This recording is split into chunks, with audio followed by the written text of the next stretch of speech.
There's a little company started back in the 1800s, and the name of that company is, it's got a global footprint today. It's called Coca-Cola. And when Coca-Cola first started, Coca-Cola, you'd take syrup and you'd squirt it into a glass and put carbonated water and stir it with a spoon. And as a distributor for Coca-Cola, you were very limited to where you could get a point of distribution because it was very labor intensive to serving a Coca-Cola. Coca-Cola continued to do the research and development, and the distributor for Coca-Cola was charged with not worrying about how they were going to bottle it or pre-mix it or do any of the innovative things that came a little bit later on. Their whole job was to get more points of distribution. And the more points of distribution they could get, the more servings of Coca-Cola they could dispense, and the more money they would make. Well, then all of a sudden somebody came up with the idea, what if we could pre-mix Coca-Cola and put it into a bottle? And so they perfected that. They spent whatever they spent to make that happen, and the distribution points exploded. Why? Because it didn't take any more labor to distribute a bottle of Coca-Cola.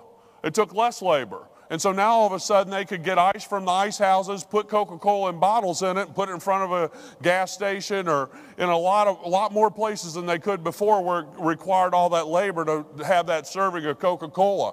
And their points of distribution exploded.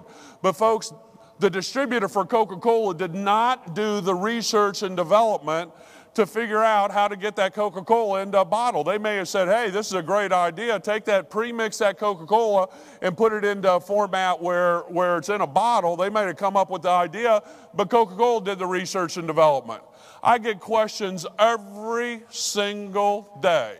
What's the next state? What about this? What about that? Who shot John? I don't care.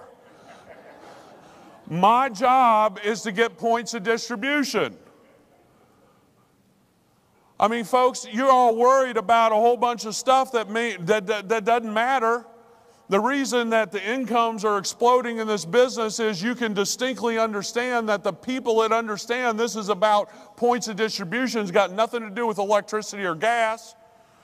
We've got the perfect product, unconsciously purchased and habitually used. Do I have a license with the Public Utility Commission of the state of Texas? No, I'm not in the utilities business.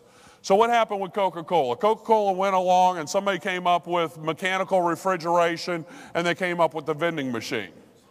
And I hate to admit it, but I'm old enough to remember the single glass thing where you could look through it and put your nickel or your dime. I don't remember the nickel, but I do think I remember the dime in my young age. Put your dime in there, open that thing up, and pull that Coca-Cola out. What happened to the distributor's job was to get as many of those Coke machines as dispensed as possible. They didn't worry about how to build the Coke machine.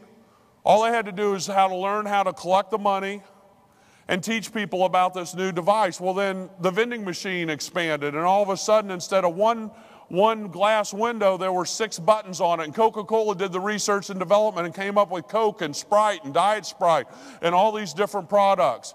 And the distributor continued to put out more and more Coke machines. And every time that Coca-Cola went and added a new product, a Sprite or a Coke Zero or whatever, the money that distributor made exploded. Every time Ambit Energy goes and opens up a new state, your income is going to explode if you focus on points of distribution.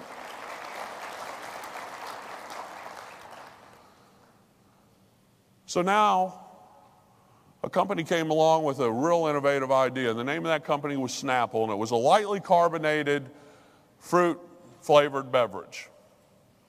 And they worked 10 years, and they built their distribution independently.